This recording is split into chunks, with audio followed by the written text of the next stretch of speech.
Howdy, Immortalium here, and today I'm reviewing Triton of the Sea by Osamu Tezuka. Now, if you're not familiar with Triton of the Sea, the story opens up with a boy called Kazuya. Kazuya is investigating these legends that his village has, that during a stormy night, if you look out to the ocean, you see lights, that mermaids are creating these lights. So one day he's looking out at the ocean, and he sees a light go to a cave. It leaves something there.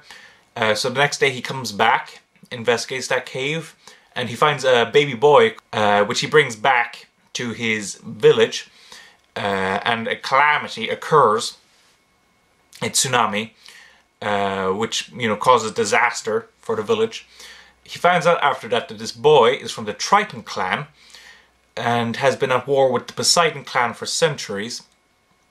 And so he swears vengeance against the Poseidon clan for what they did to his village, and he pretty much wants to use Triton in order to get his vengeance. And that's the beginning of the plot.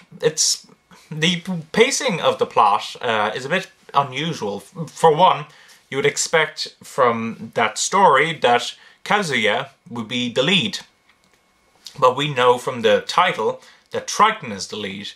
And basically, for the first 100 pages, Kazuya is our lead.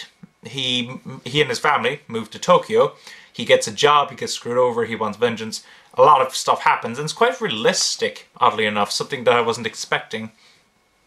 After that, our focus switches over to Triton, and Triton gets a kind of coach to teach him how to swim, how to kind of fight underwater.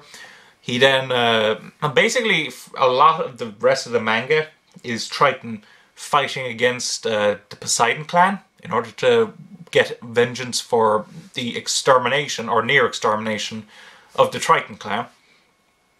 And then nearer the end, it kind of turns into a kind of an odd slice of life, you could almost say, which then, again, climaxes in a battle scene against the Poseidon clan. So the pacing of the story is a bit odd. It's certainly not something I expected. Now, does it work for the story? Sometimes it doesn't blend together as well as it should, in my personal opinion, but it always seemed to engage me. So another thing that would, influence the pacing is Triton was actually published in a newspaper in Japan originally. And the newspaper came out every day, and what Tezuka did was he released a page a day, which creates this... It's an interesting way of doing it, and as you're reading it, some of the pages feel almost like as if they're cliffhangers by themselves. You can feel that. Also, it took me a lot longer to read than I expected to, and what I realized was that there is a lot of panels on each page.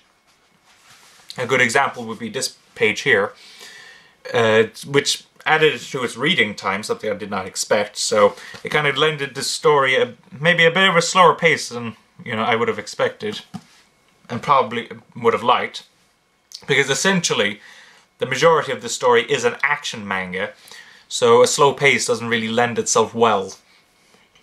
But I would call the overall story quite good, even if it is basically a battle manga.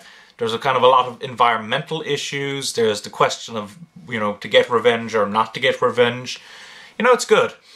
From an artwork perspective, talking about the panels a while ago, the panel arrangement is a bit basic in comparison to most other Tezuka works. Now, I'm not sure why that is so, because by my calculations he had to do less work for each page in Triton than he would have for other series. Like, he would have published 20 pages a week for another series, but he was doing one a day for Triton, so you would think that he'd be able to be more creative with his panel arrangement. But a lot of Triton, in fact the majority of it, is just the basic square boxes.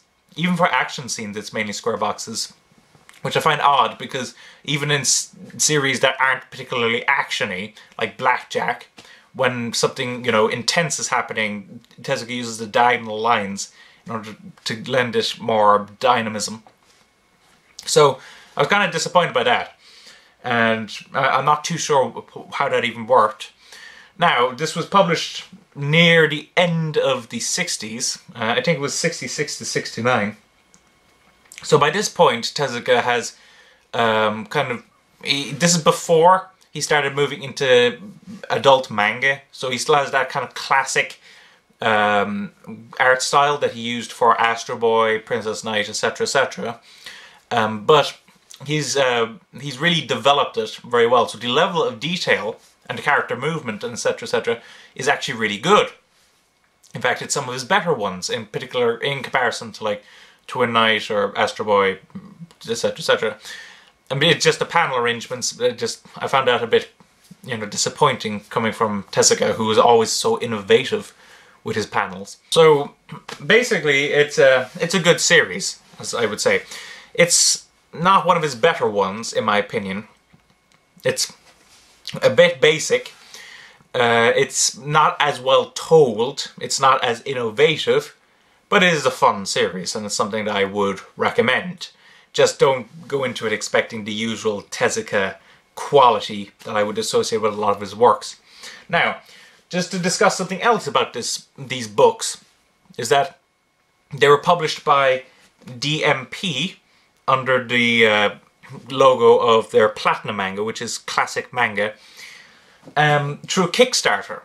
Now, the first thing I wanted to address is the target audience for this series.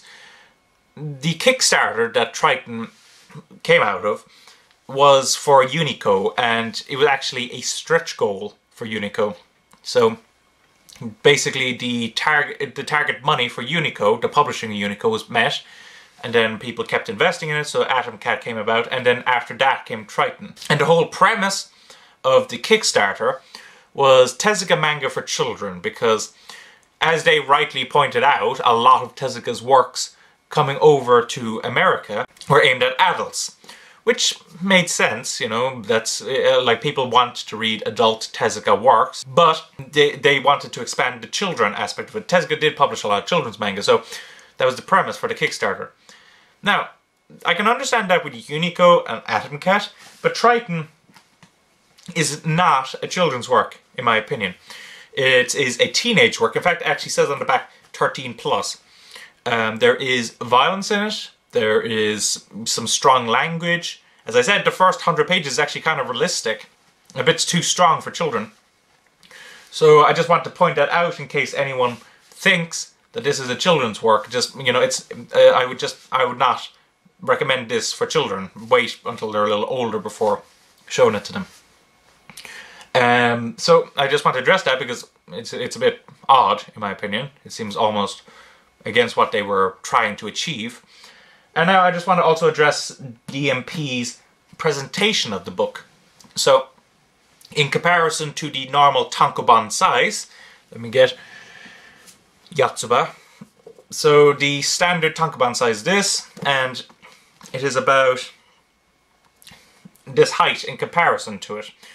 Which is pretty good, particularly considering, as I said before, that there is a lot of panels on each page. So the larger trim size allows space for the panels to breathe, one could say.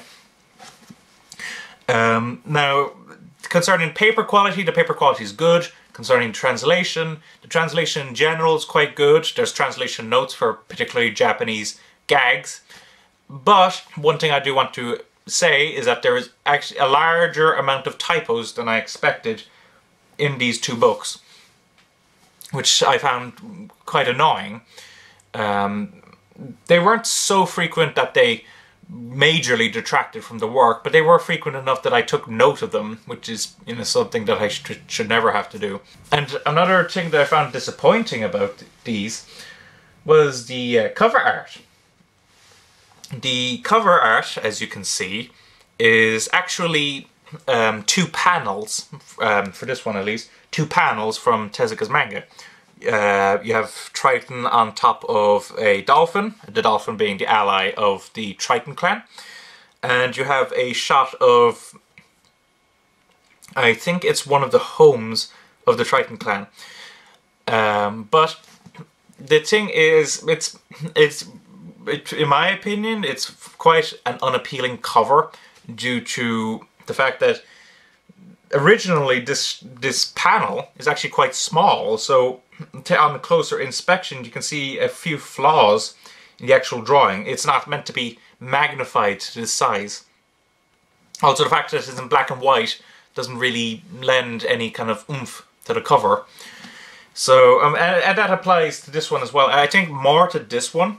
And the first one, I think the panel was actually larger than it was for the second, so it holds up better on a magnification, whereas this one, I find like the face of Triton in particular kind of quite ugly in this from a magnification perspective.